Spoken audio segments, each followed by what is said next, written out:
کرتا تھا. آپ سوچ نہیں سکتے, اس لیے کہ وہ no nonsense kind of a captain تھے. سو کیا کرتے تھے, تو میں آج تک کچن میں کبھی نہیں گیا تھا, تو سڈنلی میں کچن میں جا کے اور ٹینس بال کی جو فر ہوتی ہے نا اس کو چمٹے سے پکڑ کے جلاتا تھا چولہے کے اوپر پہلے.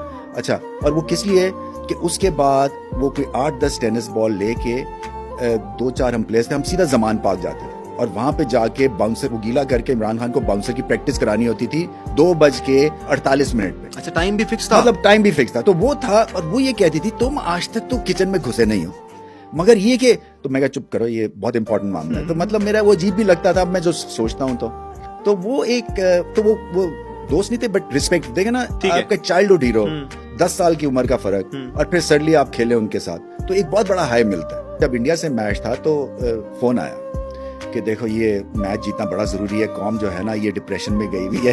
تو میں نے کہا کہ یہ